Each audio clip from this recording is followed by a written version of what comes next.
and Minister of Foreign Affairs of the State of Qatar.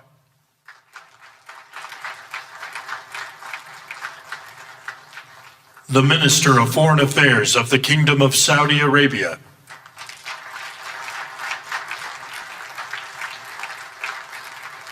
The Minister of Foreign Affairs of the Republic of Turkey.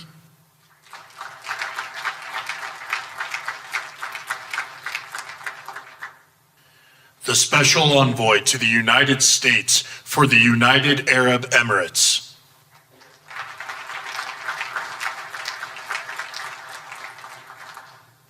The President of the Republic of Uzbekistan.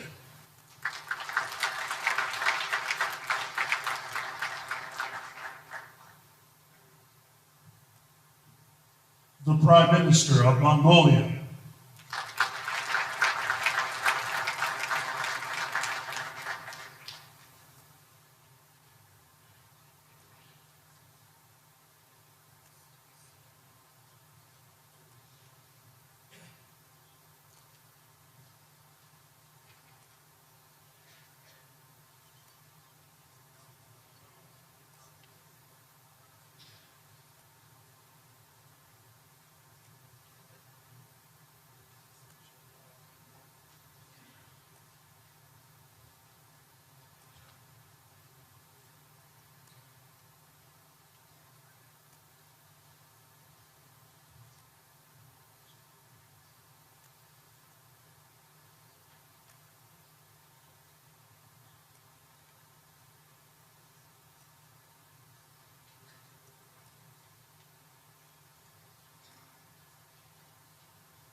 Please welcome the Chairman of the Board of Peace, the President of the United States of America, Donald J. Trump.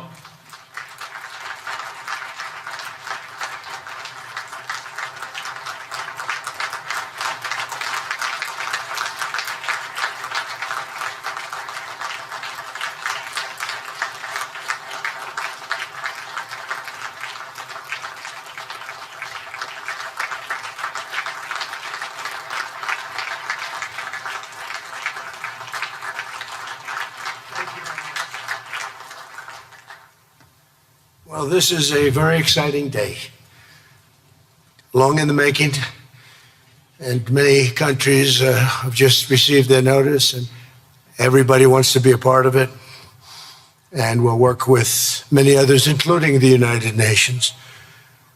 But I want to thank you all for being here. Yesterday, we had an incredibly successful visit with many of the world's top business leaders, the best, the biggest, most successful, and foreign heads of state. And now we have one of the most important meetings of all, the official formation of what is known as the Board of Peace. I want to thank the Secretary of State, Marco Rubio, Special Envoy Steve Witkoff, and Jared Kushner, and their extraordinary work. I mean, they've done an amazing job. We have peace in the Middle East. Nobody thought that was possible. We've settled 8 wars, and I believe another one's coming pretty soon. You know what that is? The one that I thought was going to be an easy one has turned out to be probably the most difficult. Last month, 29,000 people died, mostly soldiers, in Ukraine, Russia. Think of that, 29,000, 27,000 in the month before, 26,000 in the month before that. It's terrible. But we have meetings and we think we're making a lot of progress. Thanks as well to Secretary Scott Bessent, Howard Lutnick, and Chris Wright, U.S. Trade Representative, Jamieson Greer. They're all doing such an incredible job. Ambassador Callista Gingrich, who is here, doing a fantastic, really fantastic work. Thank you, Callista. And many other members of my administration who are so committed to peace, and they're also committed to great success. Very importantly, let me recognize the very first group of distinguished members of the Board of Peace. They will be introduced by name in just a moment. Caroline will be doing that introduction. And to each and every one of you, we are truly honored by your presence today. leaders of countries, in most cases very popular leaders, some cases not so popular, but that's the way it goes in life. Thanks as well to President Karol Nawrocki of Poland, who's a fantastic man. He just won a very big election. I'm very proud of him.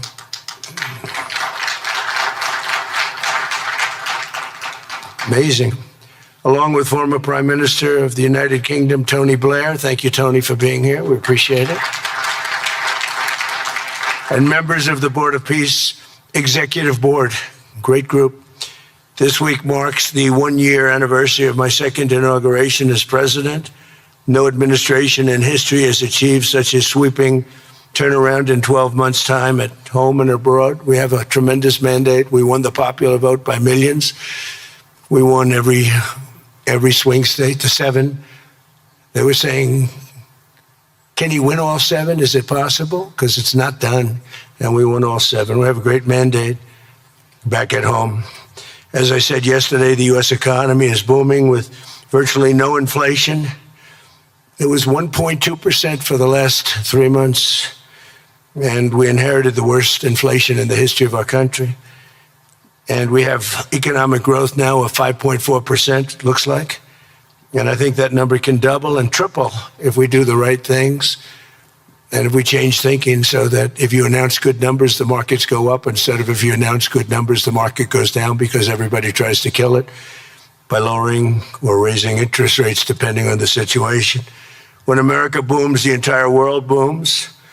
And we have secured commitments for over $18 trillion in new investment coming into our country, which is a record by many times over, not just by a little bit, by many times. There's no country ever in history that's gotten anywhere near that number. Slashed our trade deficit by 77%. This is in 1 year. Yesterday was 1 year. And signed historic trade deals with nations from all over the globe. Today, the world is richer, safer, and much more peaceful than it was just 1 year ago. We put out all those fires. A lot of people didn't know, including me, that some of those wars were going on. And some of them were going on for, in one case, 32 years, in another case, 35 years, and another one, 37 years. We were very happy to stop the war that had started with India and Pakistan, 2 nuclear nations. And I was very honored when the Prime Minister of Pakistan said President Trump saved 10 and maybe 20 million lives by getting that stopped just before bad things were going to happen. As president, I ended those 8 wars in 9 months, including Cambodia and Thailand. And by the way, many of the leaders are here. Kosovo and Serbia, the Democratic Republic of the Congo and Rwanda, Pakistan and India, Israel and Iran, Egypt and Ethiopia. We're working on that right now. I met yesterday with a very good general and a very good leader of Egypt. We're working on a dam that was built which precludes the Nile River from getting water. It's a little tough situation, but we'll get that settled. I really had it just about settled in my first term, and then we had a rigged election. Took me out of commission for a little while, but here I am back. We'll get it settled. But it's a pretty tough situation. A dam was built and the water doesn't come down to the Nile. When I think of Egypt, I think of the Nile, but I think of the Nile with water in it. Armenia and Azerbaijan, who, I mean, a lot of these leaders have become my friends. They become my friends. They're here. And of course, the war in Gaza, which is really coming to an end. We have little fires that we'll put out, but they're little. They were giant, massive fires, and now they're down to little fires, so we can put them out very easily. We have 59 countries that are involved in peace in the Middle East. Many of them not in the Middle East. They're near the Middle East, but they're not in the Middle East. And many have said that if Hamas doesn't do what they promised they would do, and I think they probably will, but they were born with rifles in their hands. They were literally born The first day they had a rifle put into their hands, but they have to give up their weapons. And if they don't do that, it's going to be the end of them. But many countries have told me we want to go in and do it. And they really aren't countries that you traditionally think of as being involved in that. But that's a fire. Hezbollah in Lebanon, we have to do something about that. But these are, I call them remnants. They're small remnants compared to what it was before. It was massive, large, powerful countries fighting each other. In another great victory for the ultimate goal of peace in June, we obliterated Iran's nuclear enrichment capacity with Operation, we call it Operation Midnight Hammer. And it was midnight, it was dark, no moon, and every single one of those bombs from the B-2 bombers hit the air shafts and went deep into the earth and totally obliterated everything that they were doing. They were 2 months away from having a nuclear weapon. Can't let that happen. And Iran does want to talk, and we'll talk.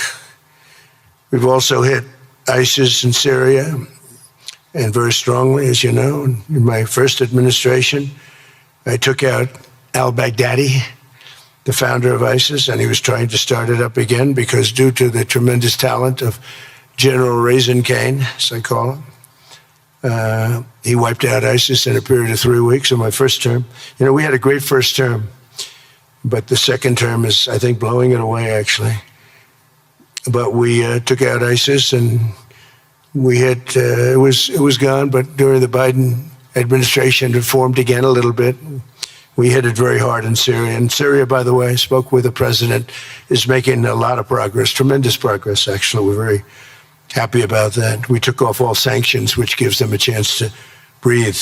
And he is working very, very hard, and I think he's going to put it all together. So many things are happening, many good things. Threats to Europe and America, the Middle East, and other places are really calming down. It's a lot different than it was just 1 year ago. Just 1 year ago, the world was actually on fire. A lot of people didn't know it. And in Nigeria, we're annihilating terrorists who are killing Christians. We've hit them very hard. They've killed thousands and thousands of Christians. What's that all about? Much of this unprecedented success is possible because I rebuilt our military in my first term, and now we're making it even stronger. We have a budget of over $1 trillion this year, and next year we're going to 1.5 trillion. Our country's never done better economically. We're taking in numbers that we've never taken in, not only the fact that the investment is at 18 trillion plus, but our jobs numbers, everything is, I think, maybe better than ever before. I think you're going to see a lot of you are investing in our country. I think you're going to be extremely happy with your investments. I think you'll see numbers like you haven't seen before. I also secured commitments from virtually all NATO allies to increase their defense spending to 5% of GDP. Everybody but Spain. I don't know what's happening with Spain. Why would they not do that? They want a free ride, I guess, huh? Every country but Spain increased to 5%. I don't know why. We're going to have to talk to Spain. With America's renewed attention to security of the Western Hemisphere, I've stopped the invasion on our southern border and designated the drug cartels as foreign terrorist organizations. And you probably saw that we've virtually stopped almost 100% all drugs coming in by water. And now we're going to stop them on land. The land is easy. The water is tough. But that's down now. I heard it just last night. It was 97. Now it's 98.1%. And we're trying to figure out who are the 2% that are willing to get onto those boats. I don't think they watch television or the news. But we've taken out almost 100% of all of the drugs coming into the United States by water. And now we'll, I think, very easily stop them on land. That's the easy part. We wanted to wait till the other was taken care of. And earlier this month, thanks to the unrivaled skill, power, and might of the U.S. military, we have the most powerful military in the world by far. We captured the outlaw dictator Nicolas Maduro, and the people of Venezuela are very happy about it. and we're having great relationships with the new leaders of Venezuela. The relationships have been good. We're opening up the country to our giant oil companies, and it's going very well. We've already taken out, think of this, 50 million barrels of oil, and a lot of that's going to go back to Venezuela. They'll do more income with us in a short period of time than they did in years, because as much oil as they have, and they have a lot, just about the most. After us, there's a couple of countries that are in that category, but we have the most, actually, and they're second between Venezuela and us. We have 62% of the world's oil, but they have very little production, so they'll have a lot of production. All the oil companies, we had meetings, you probably saw, all the oil companies want to go in. They want to go in immediately. They're already touring the sites. But our military was amazing. That strike was amazing.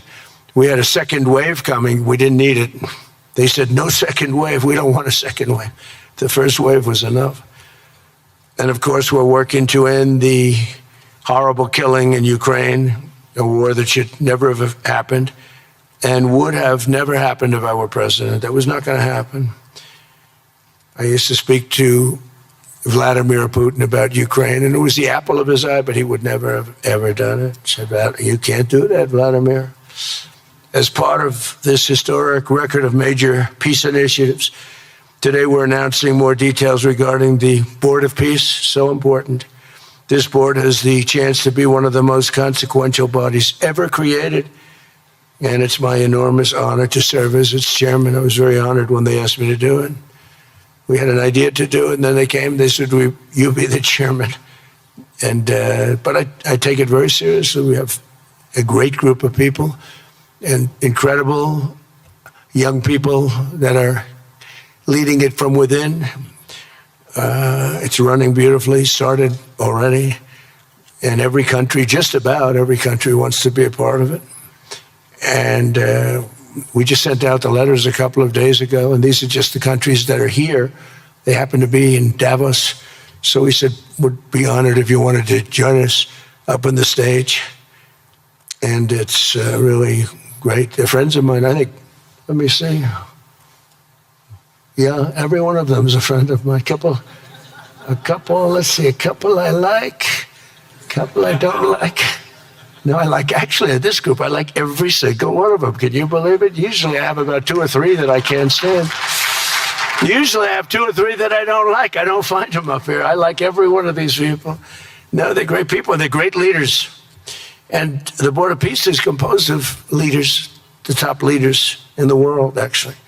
Last October, we released a plan for the permanent end to the conflict in Gaza, and I'm pleased to say that our vision was unanimously adopted by the United Nations Security Council late last year. Under phase 1 of this plan, we have painstakingly maintained that Gaza, and we're going to have it very strongly, and it's what we have. Maintained the Gaza ceasefire, delivered record levels of humanitarian aid. We've given aid. You know, you used to hear all the people were starving and it was terrible.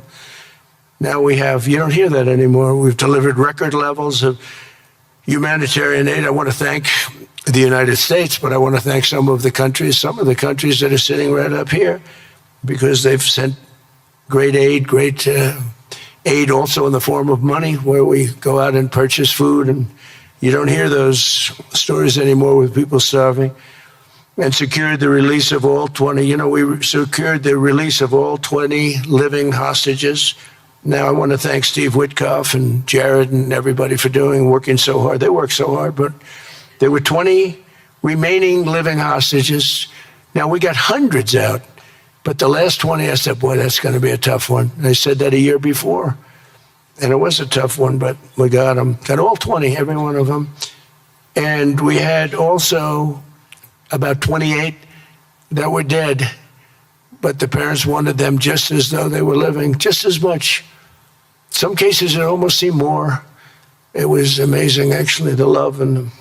But their boy had been killed.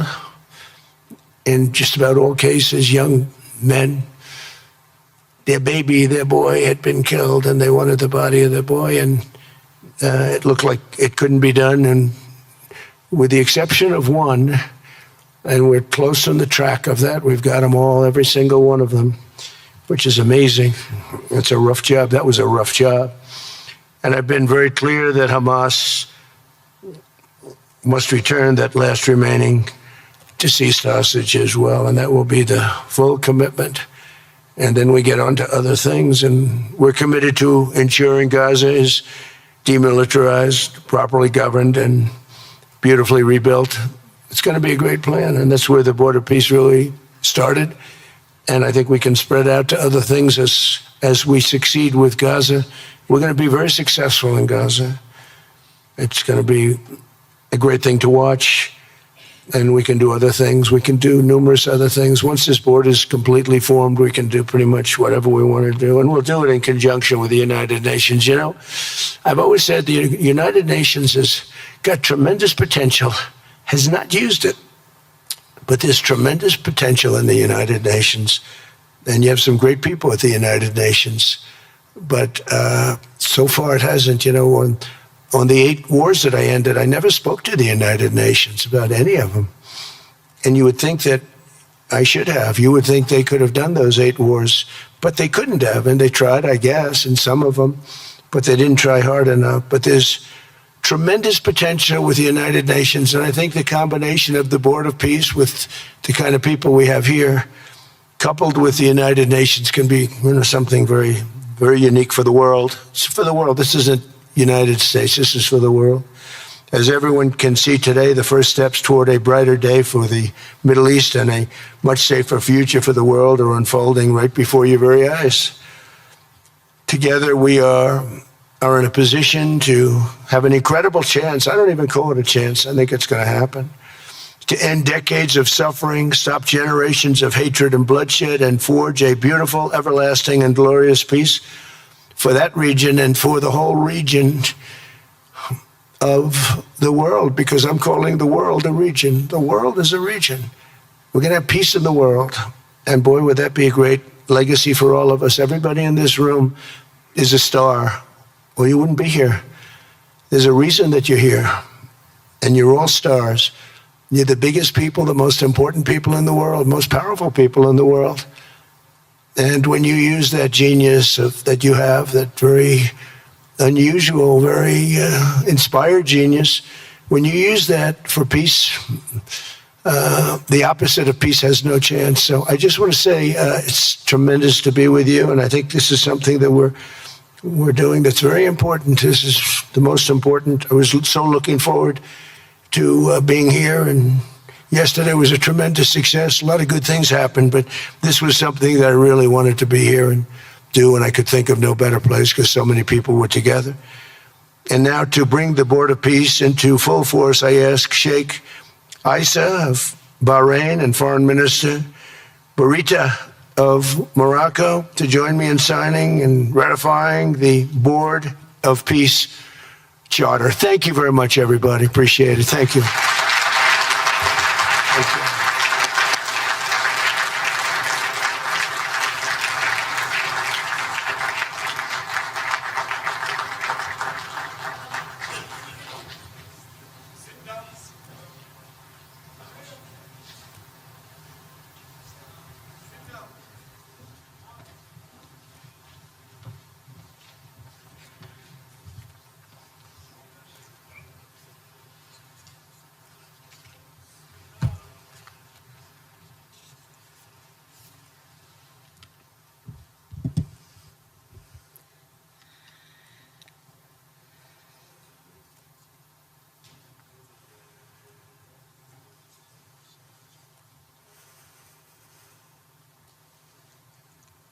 Okay.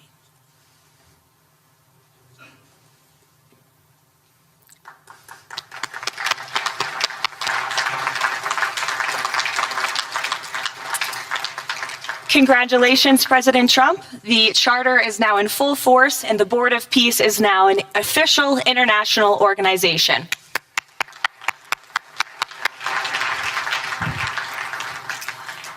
We will now continue the signing ceremonies, beginning with the President of Argentina and the Prime Minister of Armenia.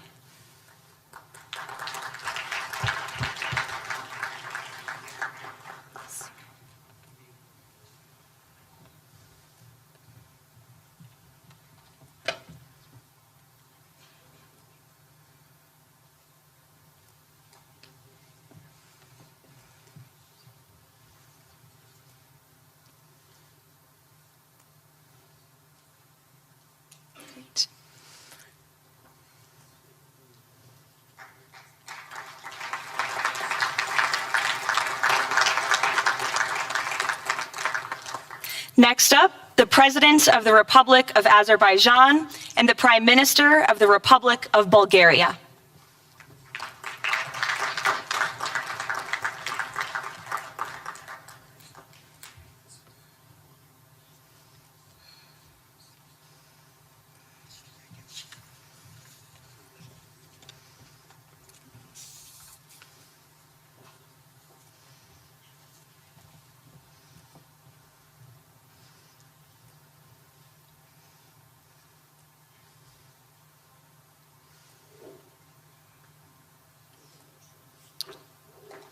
Thank you. Next, the Prime Minister of Hungary and the President of the Republic of Indonesia.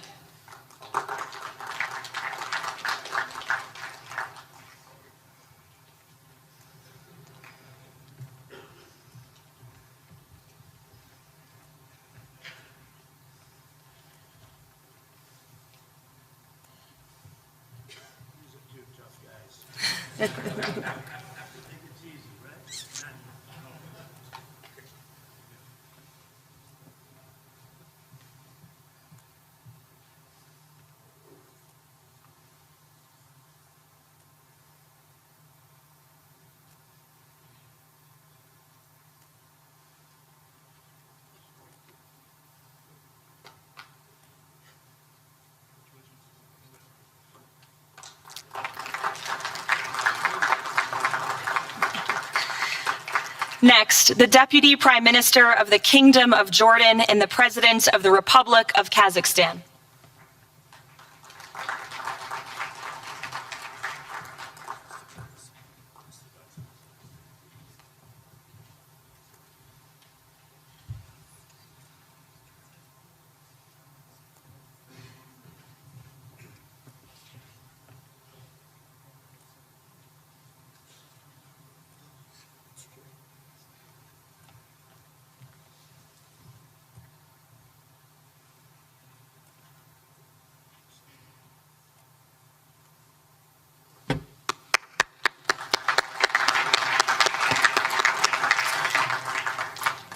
Next, the President of the Republic of Kosovo and the Prime Minister of the Islamic Republic of Pakistan.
That's it.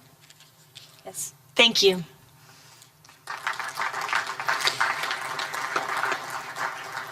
Next, the President of the Republic of Paraguay and the Prime Minister of the State of Qatar.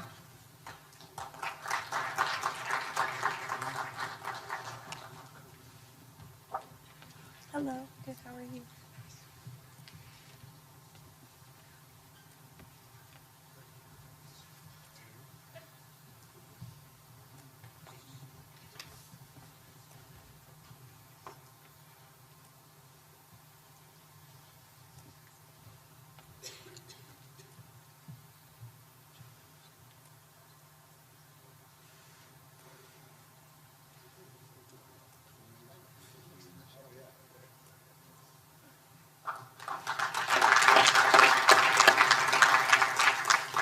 Next, the Minister of Foreign Affairs of the Kingdom of Saudi Arabia and the Minister of Foreign Affairs of the Republic of Turkey.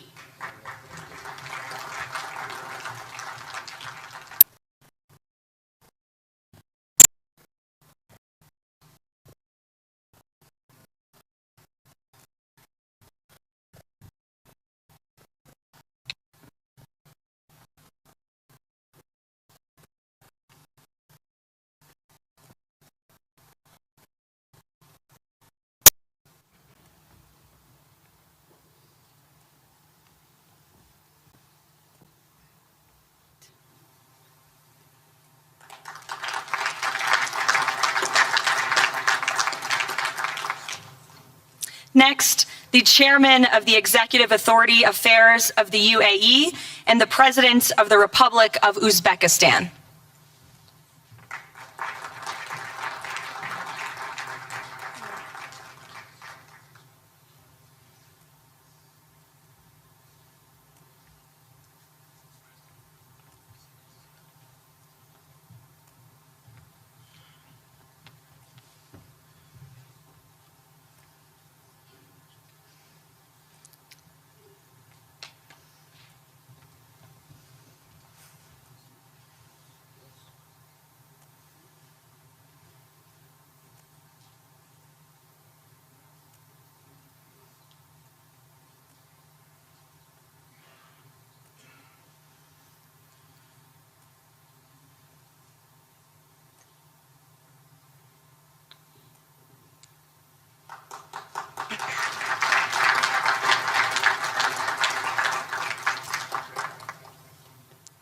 And last but not least, the Prime Minister of Mongolia.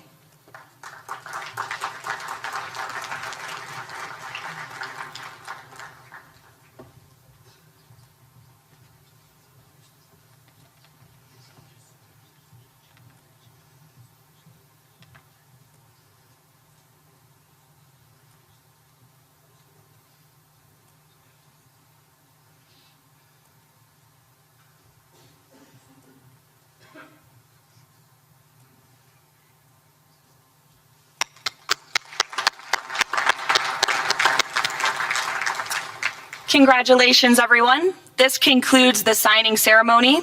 If President Trump and all of the Board of Peace members could please join the President around the table. The President is now going to sign the inaugural resolution that will resolve the Board of Peace's Gaza mandate per the United Nations Security Council Resolution 2803.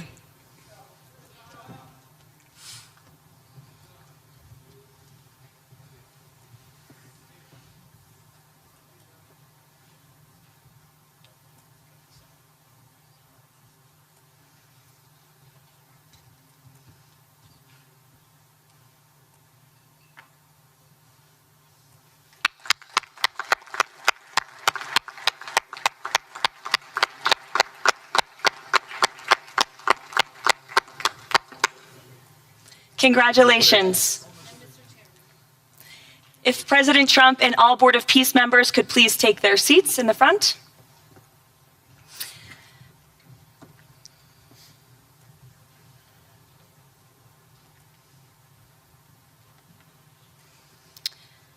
Now it is my honor to introduce the United States Secretary of State Marco Rubio, who will speak about President Trump and his accomplishments. Without further ado, Secretary Rubio.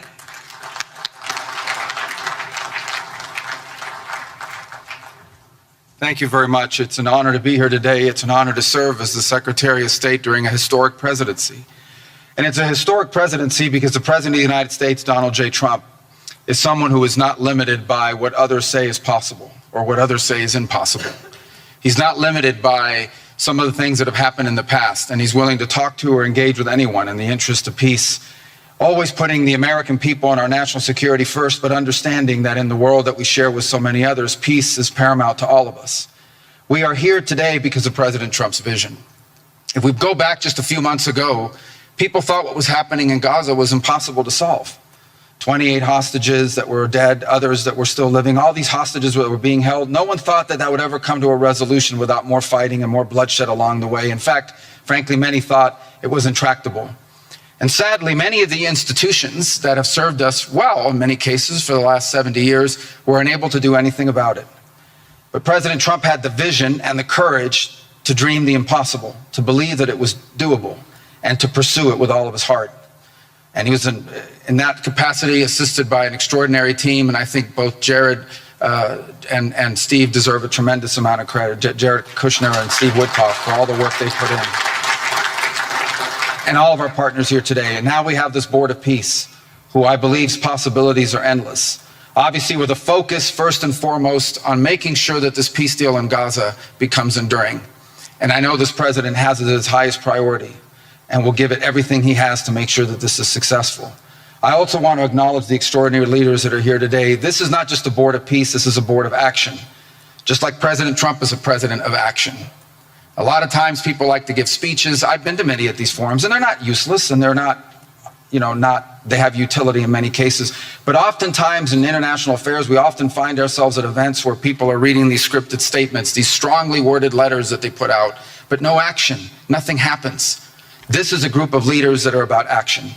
And the President of the United States is a president of action, of getting things done. And today is the beginning of that, of a new era and a new stage that we think is so important as a model to the rest of the world of what is possible.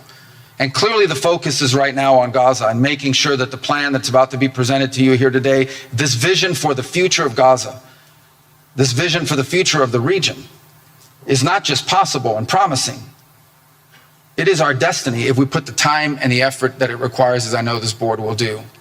But I also think it will serve as an example of what's possible in other parts of the world. Without losing focus on what's before us now, this is what's possible for other places and other conflicts that seem impossible to solve right now.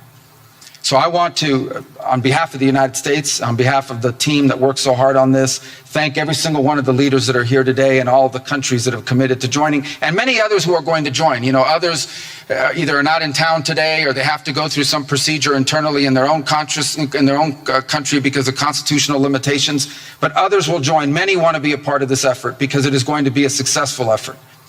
And you see it reflected here today among countries of different backgrounds from different parts of the world, majority Christian, some, majority Muslim, others, who've come together. In fact, former adversaries who have joined here as part of this board of peace. And all was possible, and I want to acknowledge this again, because of the vision and the drive of the President of the United States. So thank you all for joining us here today. We appreciate it very much.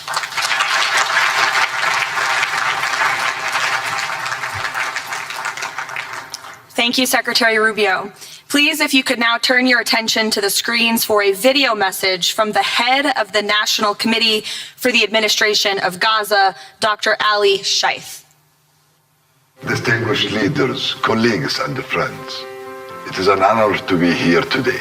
I want to start by thanking President Donald J. Trump and his administration for their intensive efforts to advance peace in the whole region. I also thank Egyptian President Abdel Fattah al-Sisi, Qatar, and Turkey as mediators, the Palestinian Authority, and members of the United Nations Security Council for welcoming the comprehensive peace plan. These efforts created the opportunity for a new future in Gaza Strip. But what will really matter is what comes next. This transition will succeed only if it delivers real, tangible improvements in daily life for Gazans. As Chief Commissioner of the National Committee for the Administration of Gaza, it's my responsibility to turn this moment into action, to restore order, to rebuild institutions, and to create a future for the people of Gaza defined by opportunity and dignity, under the principle of one authority, one law, and one weapon. As a first step, I am pleased to announce the Rafah crossing will open next week in both directions. For Palestinians in Gaza, Rafah is more than a gate. It is a lifeline and symbol of opportunity.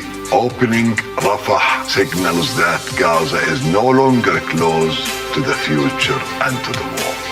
I want to be clear, there is much more work ahead, and none of it is easy. The road forward will involve difficult decisions and setbacks, but this is a real step, and it marks a new direction. Now, I would like to address the people of Gaza. من أرض الكنانة أتوجه الآن بكلمتي إلى أبناء شعبنا الصامد الصابر في قطاع غزة. لقد صمدتم وحافظتم على أسركم وأرضكم خلال سنوات عصيبة هجاف صبرت أعماقكم وكل الحدود. إن صمودكم الأسطوري له أعظم ما قدمت Your legendary steadfastness is the foundation upon which we will build our future together. This moment is not for looking back, but for moving forward toward a prosperous and bright future. A future where our children grow up without fear or anxiety, where work is rewarded, schools are opened, and daily life regains its stability and security. The coming stage requires the concerted efforts of everyone, but you will not face it alone. Your voices have weight, your actions have impact, and your commitment to peace and the rebuilding of your communities will define the futures of the new Gaza Strip. Step by step, with discipline and determination, we will build a capable Gaza, capable of self-reliance, and we will build it into a center for freedom, opportunity, and peace. اليوم أسأل الأسرة الدولية ليس فقط أن تدعم هذه أسأل by our actions, hold us to clear standards, and stand with the people of Gaza as we take this responsibility for our future. Thank you, ladies and gentlemen.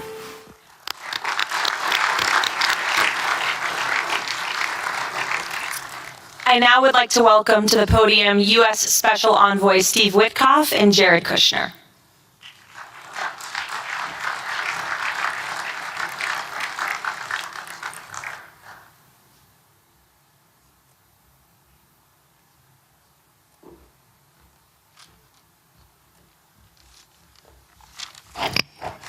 Thank you, everyone, and welcome here. This is really my honor to be up here speaking.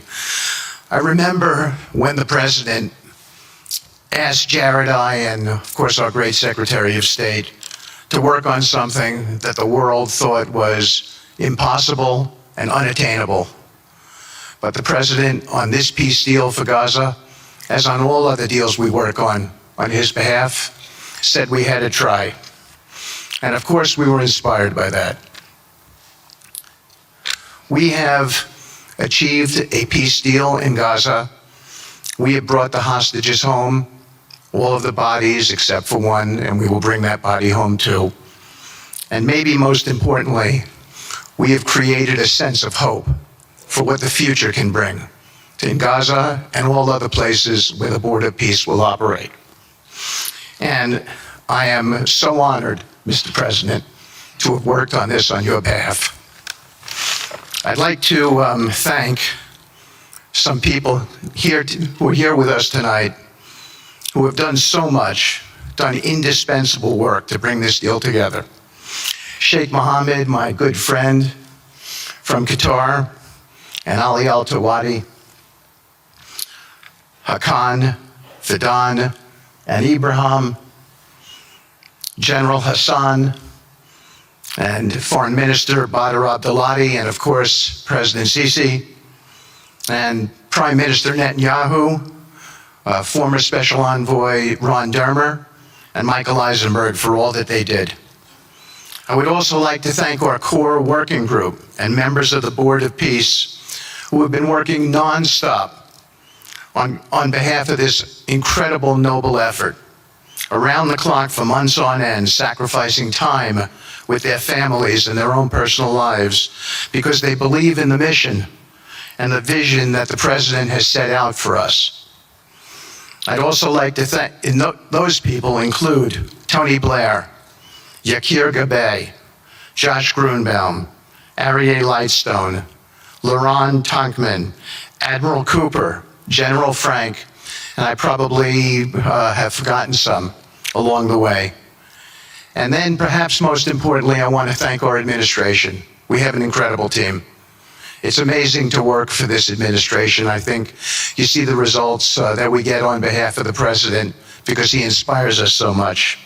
So I'd like to thank the Vice President of the United States, J.D. Vance, for all of his help and guidance, our Treasury Secretary, of course, the Secretary of State, who we work hand in glove with, and a special thanks to our Chief of Staff, Susie Wiles, who is always available to us for consultation, for steering, and for all else that she does. Thank you.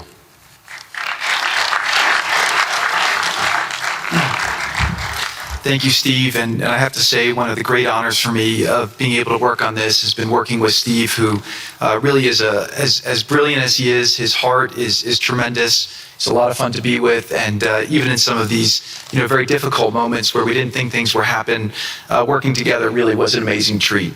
I'm going to go now today just through a couple quick slides just to show you the progress that's been made in the last couple months. It was just over 100 days ago that we got the final deal done, and everyone was celebrating and joyous about the hostages coming home and the end to this long war that nobody thought was possible. And Steve and I were panicking, saying, what do we do next? How do you implement peace? And as you guys know, peace is a different deal than a business deal because you're changing a mindset. And in Israel, there was 2 years of very intense war. For the people in Gaza, there was more than just 2 years of war. They had 20 years of hopelessness, being ruled by a terrorist organization. For the people in the Middle East, their hearts were pulled by this. And throughout the entire world, it really was weighing on us. And so we needed to think about, what do we do next? How do we change the habits? How do we change the behaviors?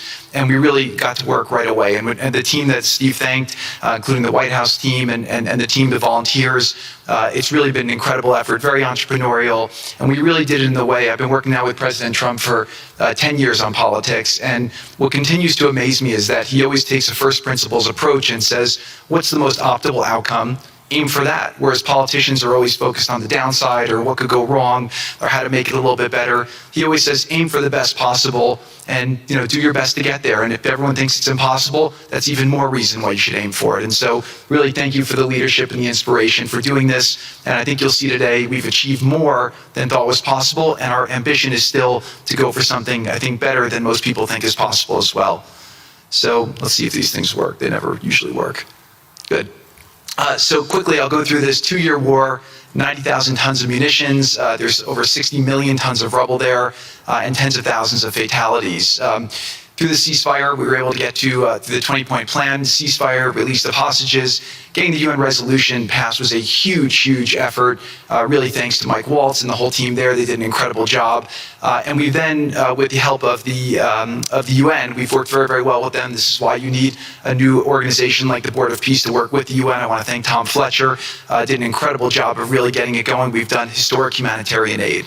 Going forward, number one thing is going to be security. Obviously, we've been working very closely with the Israelis to figure out a way through de-escalation. And the next phase is working with Hamas on demilitarization, which I'll talk about in a second.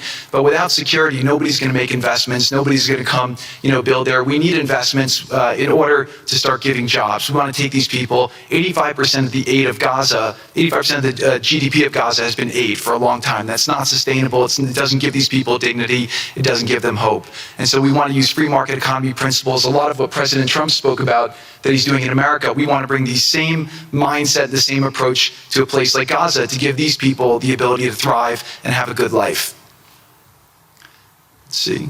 So on the aid, I mentioned the UN. So now people are talking about famine. 100% of the food needs are met, and that's been overabundance. The cost of goods have gone down tremendously. Over 55,000 trucks have gone in, and over 1.4 million pallets. And it's been the largest humanitarian effort done into a war zone that anyone's been able to tell us about. This really has been a great joint effort that everyone's been able to do, and so it's a great thing. We all just heard from Ali. We have been so impressed. Steve and I were speaking to him and the entire committee.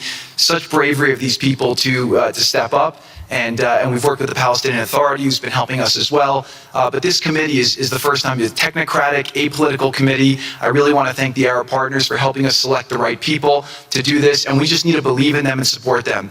I put this up here. It's probably a little too small for me to read, but this is really important if you saw the mission statement. So Hamas's mission statement was, we need to destroy the state of Israel. That has not worked well for the people, as we've seen. Their mission statement is, we are committed to establishing security, restoring the essential services that form the bedrock of human dignity, such electricity, water, healthcare, and education, as well as cultivating a society rooted in peace, democracy, and justice, operating with the highest standards of integrity, transparency. So these are the basic things. Their goal is to have peace and to help their people, which is an obvious mission statement for a government, but actually fairly novel for Gaza. So we did a master plan. We brought in, I thank you, Kirga Bai, who's one of the most successful real estate developers and brilliant people I know. He's volunteered to do this, not for profit, really because of his heart. He wants to do this. And we've developed ways to redevelop Gaza. Gaza, as President Trump's been saying, has amazing potential. And this is for the people of Gaza. We've developed it into zones. In the beginning, we were toying with the idea of saying, let's build a free zone, and then we have a Hamas zone. And then we said, you know what, let's just plan for catastrophic success. Hamas signed a deal to demilitarize. That is what we are going to enforce. People ask us what our plan B is. We do not have a plan B. We have a plan. We signed an agreement. We are all committed to making that agreement work. There's a master plan. We'll be doing it in phasing. In the Middle East, they build cities like this in 2-3 million people. They build this in 3 years. And so stuff like this is very doable if we make it happen. Rothel will start with. This will show a lot of workforce housing. We think this could be done in 2-3 years. We've already started removing the rubble and doing some of the demolition. And then New Gaza. It could be a hope, it could be a destination, have a lot of industry, and really be a place that the people there can thrive, have great employment. Once this starts going, we think there should be 100% full employment and opportunity for everybody there. And we have a lot of data on what can be, but we think that this really gives the Gazan people an opportunity to live their aspirations. But it all starts with security, and it all starts with governance. Final note I'll just say on the Board of Peace, which is that all the lessons we're doing is we're basically studying the best practices from all over the world, and we're watching who does education the best, who does healthcare delivery the best. All of these things it's not secret IP. All this is IP that the Board of Peace is going to make public, and we want to encourage all the countries to be able to follow these best practices. A lot of the things that President Trump is doing in America, if they're working, we should all be copying them. If we find what's working in other countries, we should be copying them too. And so what the Board of Peace will have the ability to do if we're successful with Gaza is really show how do you do peace implementation, which is something that when we got this deal done, we didn't really find too much expertise or know-how on how to do it. So as we're creating this system, hopefully it's something that we can just document these learnings and make them available to all else who want to use them in the future. So demilitarization, this is something we're starting now. We have a new government in Gaza. This government will be working with Hamas on the demilitarization to really take the principles that were agreed to in the document to the next phase, and hopefully that will be successful. Without that, we can't rebuild. So if Hamas does not demilitarize, that will be what holds back Gaza and the people of Gaza from achieving their aspiration, and that's very important. So the next 100 days, we're going to continue to just be heads down and focused on making sure this is implemented. We continue to be focused on humanitarian aid, humanitarian shelter, but then creating the conditions to move forward. So thank you. Final point I'll just make is this is really only possible because of the work of so many people and President Trump's great leadership. But a lot of you have been asking, how can we help? So the countries have all been incredibly generous. We'll be doing the first conference where we'll announce a lot of the contributions that will be made in a couple weeks in Washington.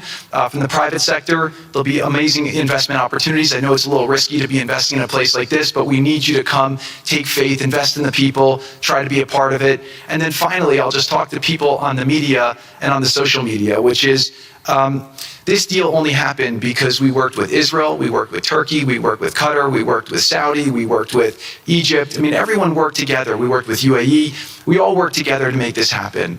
I see a lot of people trying to escalate, criticizing Israel or Israelis criticizing Turkey or Qatar.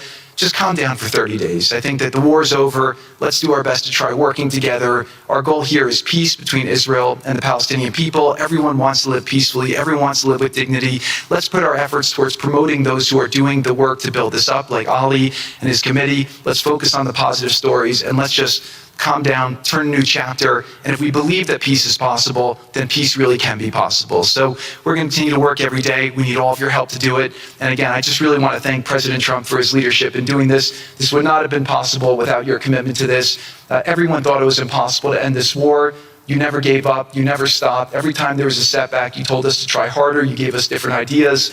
And we've made several impossible things happen just in Gaza to date. And no reason why we shouldn't be able to make even more impossible things happen. So really thank you for your amazing leadership.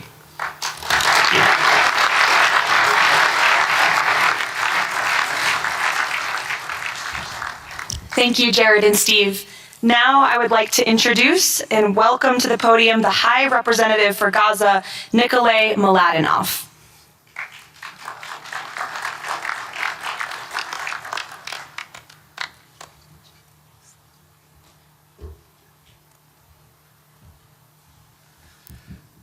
Mr. President, it's a great honor and a massive responsibility for me, for my team, for all of us to be here with you to begin this journey. Who would have thought 2 years ago that we will be sitting here with this group of countries, with this leadership, giving the people of Gaza a new chance? Who would have thought that last Friday I would be sitting, Mr. President, in Cairo with an amazing group of Palestinian technocrats, people who you don't see on the news, people who are not media personalities, but who are experts, who are committed to giving their people a chance in life.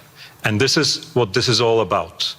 For too long, Gazans, Palestinians, and Israelis have lived with conflict, with death, with destruction. Now, the page turns. And whether the page turns successfully really depends on all of us. We have the ingredients for it. We have the leadership of the United States and President Trump. We have a great group of countries joining the Board of Peace and more to come.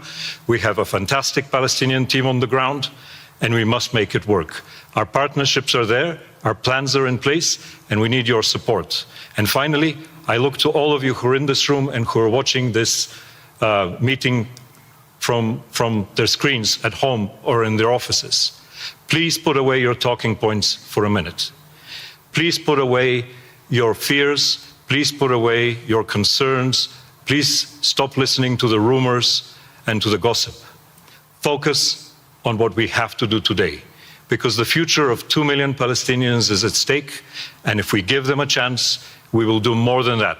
We will create opportunities for 1 billion people who live in the Middle East and beyond, and who are responsible, also who want to see transformation and a chance in life for the future. So please join us on this journey, join the Board of Peace, and join us in supporting this excellent initiative. And thank you again, President Trump and the United States, for taking this decisive leadership forward.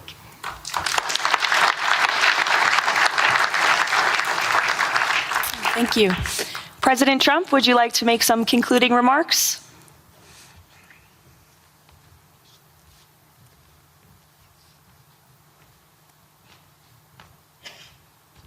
Great job. Great job. Well, I just want to tell you it's all happening.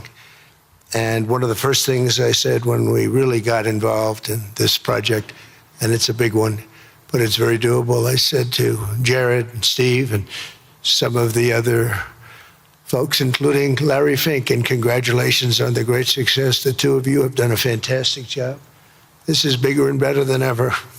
We usurped some of your time for a very important reason, and you understand that better than anybody, and we appreciate that you're here very much. Thank you both very much. But I said that, this is a great location. It all begins, see, I'm a real estate person at heart, and it's all about location. And I said, look at this location on the sea. Look at this beautiful piece of property, what it could be for so many people. It'll be so great. People that are living so poorly are going to be living so well. But it all began with a location. That's the vision. They look out on the waters, and very few places are like it. So we put together a team that's outstanding, a team that's done it before, a team that I think has done tougher jobs, if you want to know the truth. We've done some tough jobs, and we continue to. As far as the United States is concerned, we're behind it. And the United States has never been stronger, never been bigger, better. It's doing really well. You see that, building thousands of businesses, plants, factories all over the United States are right now under construction. Nobody's ever seen anything like it. And this is just an honor to be involved with this, and to be involved with the great people in this room and the great leaders that are sitting on stage. We thank you very much. And we have many others that have signed up, and they all want to be members of the Board of Peace, because it really will be important. This is not going to be a waste of time. We waste so much time on things that never happen. This will happen, and it's already happening. Thank you very much, everybody. It's a great honor to be with you. Thank you. Thank you.